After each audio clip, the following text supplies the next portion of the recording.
Hi everybody, it's Mike Eddy, and I wanted to take a few minutes to talk about the structure of the Final Cut Pro Cookbook. You can find a particular recipe that's got a little tip or a trick that you want to do, but the book also has an overall theme. It has a structure to it that works together. Editing video is sort of like sculpting. And keeping with our cookbook theme, imagine that you're sculpting a big fancy cake. You know, maybe it's a themed cake of some sort of shape, and maybe it looks like a person or something. But you start with this big lump of cake, and you're going to refine it and trim it and smooth it down until it becomes the shape that you want. And video is like that. You start with a great big chunk of video. Maybe it's a whole bunch of different clips, and you're going to assemble them together and refine them and smooth them from a rough cut to a final cut. We're working with Final Cut Pro. The book kind of starts in chapter 1. Maybe you can think of it as getting to know your tools. So we talk about the interface, and we talk about the idea that you can change it. So it's one, we kind of showed it's one big window with different panels.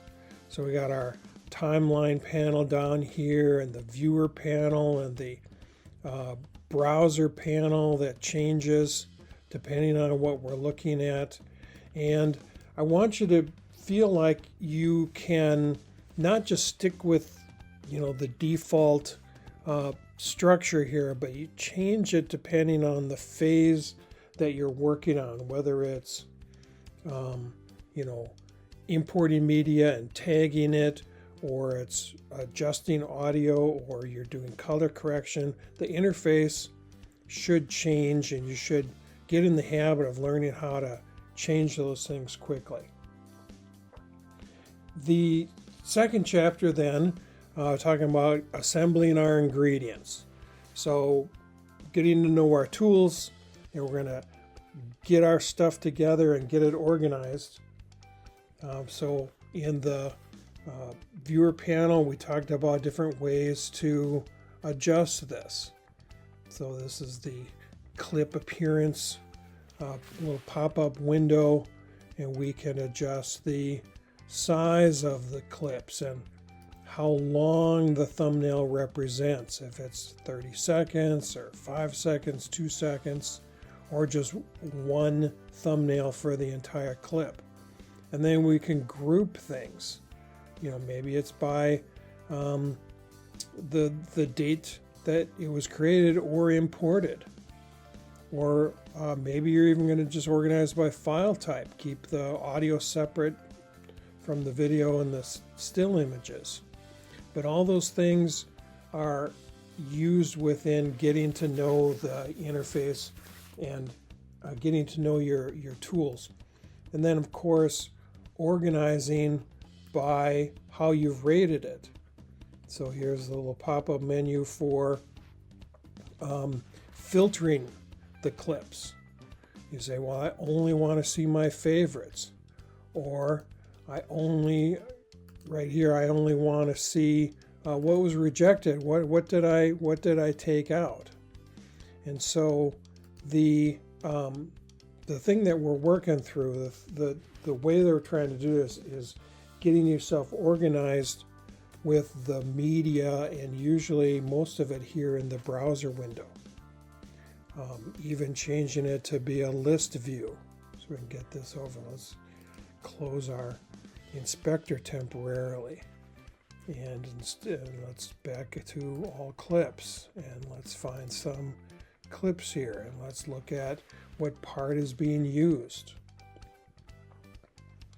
Once we have our clips organized in the browser and in the sidebar, we're going to start assembling our edit and getting them down here. Kind of with chapter 3 talks about, getting things down here into the timeline and snapping clips together. Again, with being able to change the appearance.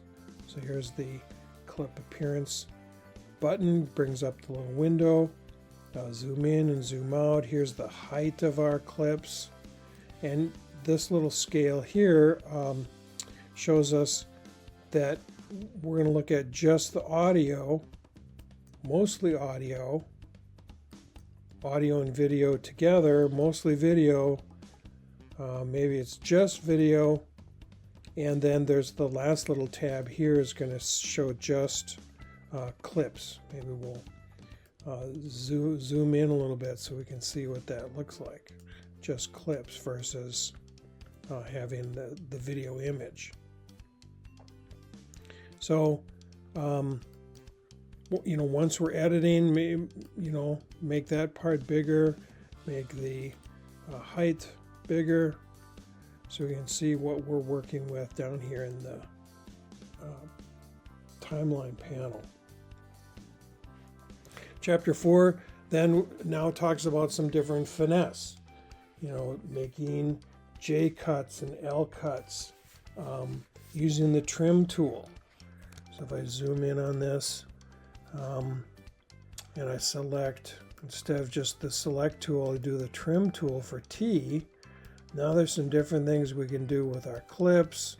We can change things around, slide them within the timeline. So starting to do a lot of finesse type things as we're getting into chapter 4. Chapter 5 has to do with color correction. We can add some color. So the little buttons across the top icons represent changing the inspector window.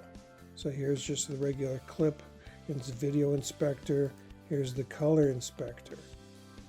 And we can add a color correction of color boards and give ourselves a little more room here. If we're working with exposure and saturation and color, get the global color to be a little bit more blue. So we're going to go up on the blue scale. Oh, we weren't looking at our clip. Option click on that. So up on the blue scale. Or if you're below the line, you're subtracting blue. If you're above the line, you're adding blue, or whatever color is that you're working with here. So chapter 5, working with color. Chapter 6, working with blend modes and some other changes that you can make to the clips. And chapter 7, working with masks. More refinement, where we might select just a portion of the clip and start adjusting that. Chapter 8 is going to deal with our audio. So we're working with our audio. We're going to make some keyframe adjustments. Option click on the volume line, and we can drag those up and down to change the volume of our audio. And then chapter 9 deals with titles. So a whole nother section of adding titles to our clips. So we put a title on top of here. Maybe it's going to introduce the speaker at this point. We can adjust those right on in the viewer window. Chapter 10, then, now that we've got our refinements to our project, chapter 10 kind of talks about some real world scenarios. Maybe you're creating media that's going to be shared with a group, or you're creating closed captions. How do you do that for a project from your audio person speaking? And then finally, chapter 11 is about sharing your projects, kind of all the different formats they can be shared in, as well as archiving a project at the end. What parts do you save to be most prepared, you know, like a backup of a backup. So that's the sort of the theme, the way that the project is moving, or rather the content is moving through the entire book and working together, you know, from learning the tools, assembling the ingredients, starting to put the pieces together, refining it like a sculpture, adding effects, color, masks, audio, titles, and then sharing that with the world. So that's our theme for the Final Cut Pro Cookbook. Thanks.